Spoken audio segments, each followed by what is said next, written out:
Hey everyone, Steve here again. It's been a while since I've done a sit and talk, so I figured, what the heck, let's bang one out. Alright, now I do have my notebook here, and I've been going through it looking for stuff to talk about, and I think I'll talk about some stuff that happened in my younger days. There's enough down on here. Alright. What do we got here? La-di-da-di-da-di-da-di-da. My driving test. Okay. My driving test. Now, pretty much anyone who, is between the ages of, well, let's say maybe 42 down all the way till 16 can remember their first driving test. Alright? So, it's different from place to place, state to state. There's different regulations and things you got to do. My test, luckily I didn't get the fat lady. I had been told about this fat lady who was extremely hypercritical about anything that you did. And she also broke people's car seats just because of how fat she was. Ex-girlfriend's brother told me once that he had this car with had like electronic seats, so you could electronically adjust it up and down, backwards and forwards. And this lady was so fat that she had fiddled with the controls and then broken the seat. She literally broke the electronics on the seat. It just couldn't move her mass, and I guess it must have stripped the gears or something. The seat no longer worked. But I didn't get that fat lady, thankfully. My driving test, like many people, I failed my first driving test. Some people ace it the first time, some people barely scrape by. Myself, I failed. What happened is there's this, there are a few streets in my town that are very busy. And at this point in time, the DMV was located right off of one of these very busy streets. It is now moved to a new location, but at that time, it was at this very busy street. And so I got in the car, driver instructor got into the other side of the car, and she was gonna test me driving around. So she tells me to pull out into this one street, drive forward to the intersection of this very busy street, and she wanted me to make a left-hand turn. Now, mind you, there are no lights at this intersection, okay? Basically, if you're going north to south, you have free reign of the road. If you're trying to make a left-hand turn onto this street or just go straight across, east to west, you're screwed. So I kind of creep out a little bit, then I look around, and there's just cars going by, and I'm waiting for an opening. I'm not even kidding. We must have sat there for 3 solid minutes, just waiting for an opening. And finally, there's a break in the traffic. I'm like, okay, now I can go a turn. So I pull out in the intersection, go a turn. She goes, "Stop!" Because there was this car across the way that wanted to go straight across. And I was turning, which meant I guess I would have crashed into him, if I hadn't have seen him. Which I'm pretty sure that once, collision was imminent, I would have seen him. But holy crap, this lady freaked the fuck out. Like we were in death race, and I had machine guns strapped to the car, and we were about to get blown up or something. So she was like, just drive straight ahead. So it went across the intersection, went around to another intersection where there wasn't actually a light. Waited for it to turn green, went across, and she took me straight back to the DMV and put a big fat fail on my form. And that was that. That was that. No driver's license or anything. And so I had to have my girlfriend's mom drive us to prom. Senior prom. Yes, I wasn't able to get my license until I was probably 19. That is pretty sad, but just, my parents weren't going to pay for me to get my license or put me down on their insurance or anything until I was 19. So, once again, revenge of the parents. But yeah, that's how I failed my first driver's test. I passed it the second time. And forever afterwards, I will always remember that if I want to make a left-hand turn and the person across from me wants to go straight, guess what? They get to go first. I will always remember that. Alright, so there we go. That was the excitement and the story of my driving test. Something else I did as I was a kid is I would watch cooking videos. Now, this is rather boring in and of itself. I know that I've said in the past videos that I didn't have a TV growing up, and that's more or less true. For a period of about 5 years, there was no TV in this house. But like I've said, one Thanksgiving morning, I get up and go out in the living room, there's a TV there. But guess what? Nothing's going to play on it. The only thing that will play on it is what you put into the VCR. So even though there was a TV physically in the house, you couldn't watch TV on it. So I was at the mercy of whatever the library happened to have when it came to videotapes. And some of the stuff they had were a lot of cooking videos. So I got to watch a lot of cooking videos when I was younger. Which, like I said, isn't very amusing, but what was really fun is you get to the end of the cooking video, then you press rewind. Try to watch a cooking video backwards. It is hilarious. Now, granted, stuff is moving kind of fast, but if it's slow enough, you can see all the details. So you see someone has a cake and they unfrost it. The frosting just goes right back up into the piping bag. They put it back in the oven and turns back into batter. They take it out and it unpours itself and it unmixes, like, the oil comes out, the milk comes out, the water comes out, the eggs come out, the flour comes out. It's an empty bowl, and people they put stuff back up on the shelves, and they're done with an empty, clean table.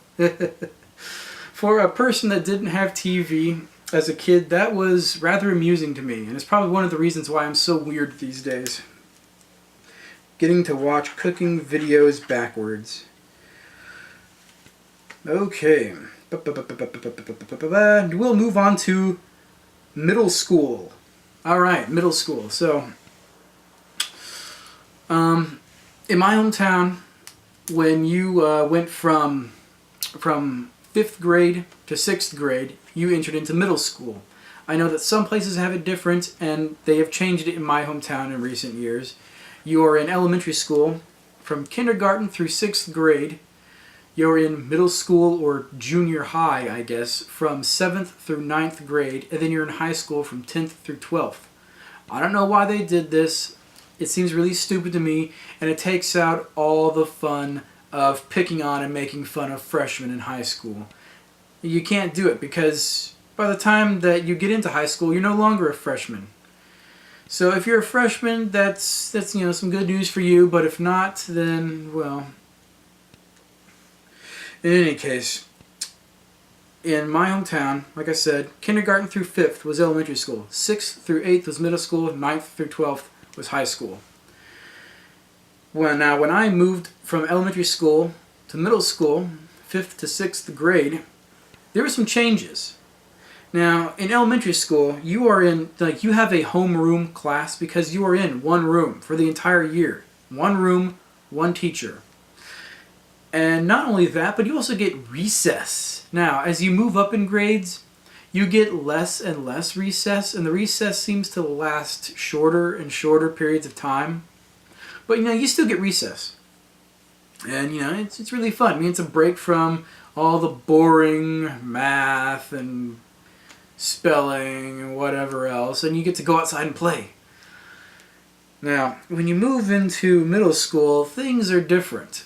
Now, you go into school, But you know, you're not in one room. You're in like seven different rooms with 7 different teachers. It seems like, you know, and there's no recess. Holy crap!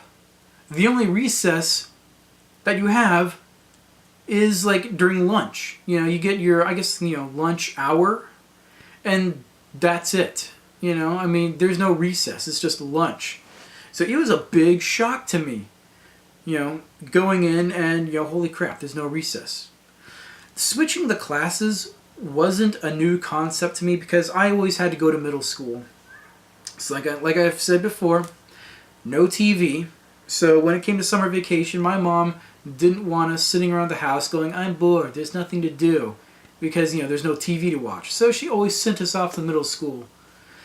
So in middle school, you could choose 4 classes, 4 different classes, and I always chose just whatever I wanted to do, like not recess, but sports or PE.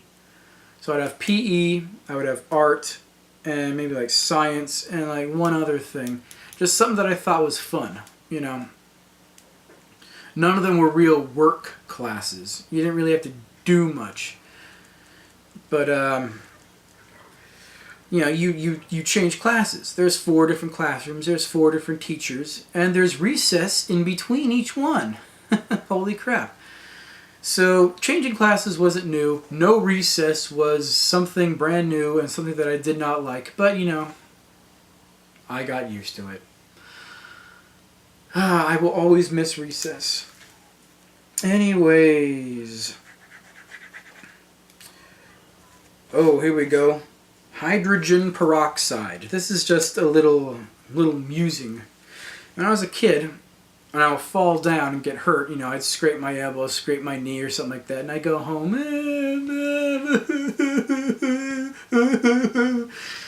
So, you know, my mom would take me into the bathroom and she would clean it off with like water and a washcloth, but then I knew what was coming afterwards. I knew what was coming and I dreaded it, which is why sometimes if I got hurt, I wouldn't tell her. She would get like a ball of cotton out of the jar, and then she would grab the ominous brown bottle off of the shelf and bring it down. And that was the hydrogen peroxide. I know that nowadays they typically come in clear bottles. There's one sitting right over there that I use for painting models and stuff sometimes. But they used to come in round brown bottles. That's the kind of, you know, bottles that you would be able to buy from the drugstore. And, you know, hydrogen peroxide, it is an alcohol, and therefore it can be used for sterilization. Sterilization of bandages, sterilization of wounds. And when I would have wounds, Mom would rub hydrogen peroxide on it to sterilize it. And it always stung like all hell. It just burned.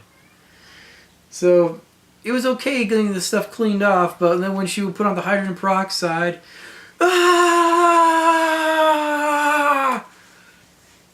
it would burn. And, you know, there's no such thing as, you know, Neosporin when I was a kid. That was something that rich people would have. Neosporin. Like, us not so fortunate kids had the hydrogen peroxide. Alright. Here we go. This is after I had graduated from high school. Getting pumped up for a short work shift and then getting asked to work a full one. Okay. So, this was back when the economy wasn't in the shitter. Okay. This was when Bush was still in the White House. Okay. So the economy wasn't a total crapshoot like it is now. I got a job like a month out of high school. You know, it was no big deal. I didn't even get the job really. I mean, my parents were at the grocery store, and like I've told this story before. They saw this one guy who's working there who happened to be like a manager, and my mom said, "Oh, my son's looking for a job." And the manager said, "Well, then why isn't your son here?" Gives her a job application. I fill it out, take it back.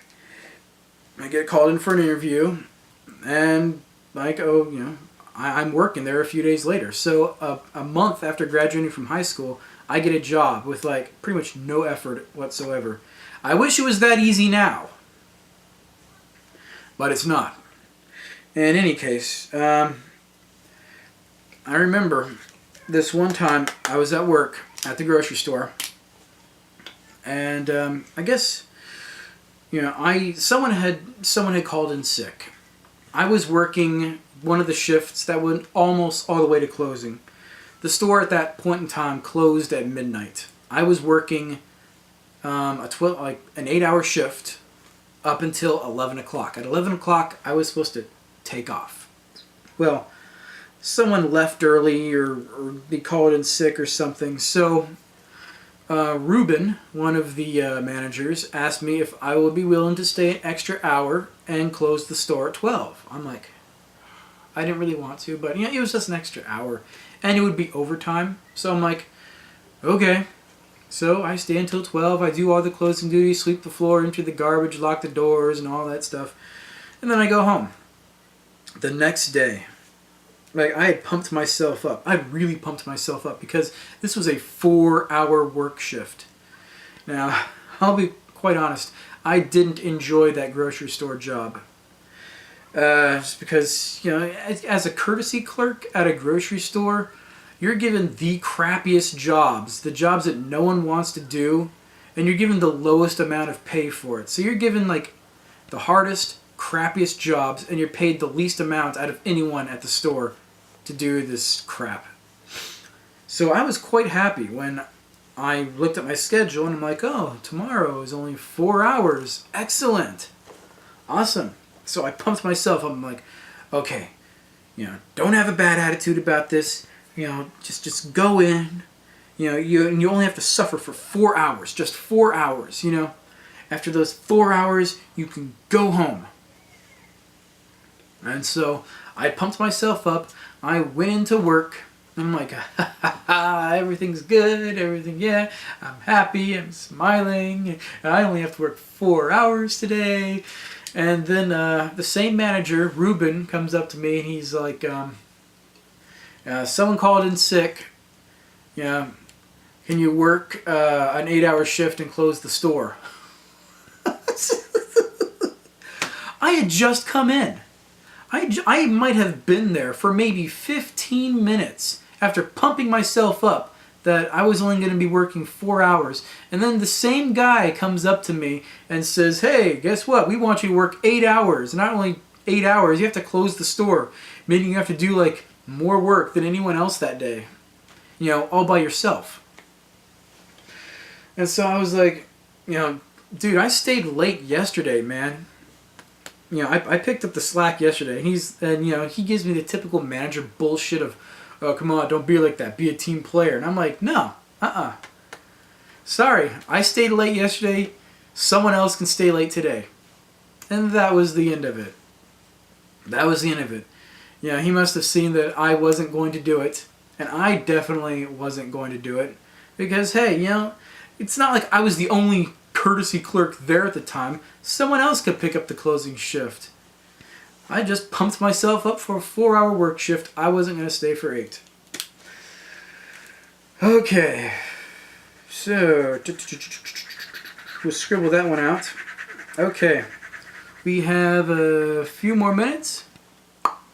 Let's talk about being on strike. Now, if you worked in the grocery industry in Southern California, Central and Southern California, during any time between 2002 and 2005, then you remember the strike. All right, so basically, working at that grocery store, which is Albertsons, I was in a union. We were all in a union. We were unionized. We were unionized grocery store workers. And Albertsons wasn't the only grocery store in this union. There was 3 chains in this union, okay? There was Albertsons, there was Ralph's, and there was Vaughn's, okay? So, all 3 of us were unionized in the same union local. And, came down the pipeline that some of the people, the people at the top at Vaughn's wanted to change worker policies. Basically, they wanted to introduce a two-tier payment system, wherein, if you had been hired before this certain date, you still got paid this much amount. You still got these benefits. But anyone who was hired after a certain date would get less pay and less benefits just because they had been hired later on. And the union didn't like that. And so we all voted, everyone at these three chains in this area, and we all voted to go on strike. Now, here's the thing. Vaughn's was the store that was going to be that was going to be hit by this. All right, so Vaughn's went on strike. The other two grocery store chains, we didn't go on strike. Technically, we were on lockout. What this meant was, since Vaughn's was the one who was technically on strike, as soon as the workers got tired of standing outside the store and not being paid, they could walk right back inside that store and start working again and getting paid. And I know that some of them did. I mean, when you're a union, you're supposed to be united. But, some people have, they have mortgages to worry about. They have families to feed. They got, just all the stuff they got to worry about. So, sometimes, it does suck, but sometimes people cross the picket line and they will go back to work. And those people are known as scabs. In any case, Vaughn's employees could walk back inside and start working again. Ralph's and Albertsons employees were on lockout, meaning that even if we wanted to, we could not go back inside that store. So, Ralph's and Albertsons hired a bunch of jack-offs to work at the store. And I know that a lot of these jack-offs were just a bunch of chuckle-headed fuck-ups who screwed around inside the store. They were a bunch of drug addicts. They didn't know what they were doing. The meat on the shelves of the butcher and the seafood were rotting, right there on the shelves, because these employees were non-union. They weren't trained in how to handle meat and stuff. They didn't know what the hell they were doing. So the food was literally rotting right there on the shelves. But I happen to think that, I thought at that time that it was absolutely wonderful. Now, I wasn't married. I didn't have any kids. I wasn't paying a mortgage. I had no bills pretty much. So to me, going on strike, it was like a vacation, and I was still getting paid. Because here's the thing. There's union compensation. The union has a fund of money built up over time from, union members paying their dues. And so when we were on lockout, we got X amount of money every week. I loved it. I loved it. Because I only had to be on the picket line for 24 hours a week. Now, that was split up between 7 days. So, for 1 week, I had to be on that picket line for 24 hours. Which was roughly around the same time that I worked when I was actually working and collecting an actual honest paycheck. Sometimes I worked even longer. Here's the thing, though. For that 24 hours worth of work that I did, 24 hours of standing there, I got paid through union compensation more than I would make if I worked 40 hours. Now, I was only a part-time employee, so I could only work technically 39 hours a week. If I put in 39 hours a week, to me, that was a long work week because I was also going to school at the time. So, for 24 hours, I would get paid more money than if I had worked 39 hours. So it was awesome. It was a vacation. I learned so many card games. We played we played chess, Stratego, like I said, lots of card games, D&D out there, and I got paid to stand around, and the local businesses around there sometimes took pity on us, and Starbucks from across the parking lot would bring us coffee, and the Pizza Hut would give us free pizza and stuff. So I was getting paid to stand around eat free food and play card games. It was awesome, at least for a while. After a while, you know, other people, they got homes, they got families, so they had to go and find jobs elsewhere. I stuck around because I was getting paid to do nothing. And yeah, I was still going to school. So yeah, I wasn't going to go out and look for a new job that, you know, had an uncertainty to it. In any case, I've gone past my 20-minute mark. It is now 25 minutes. That is about me being on strike. And we were on strike for about 9 months. In any case, that is all I have for you this time. Check back later on for future videos. It's me. I'm signing out.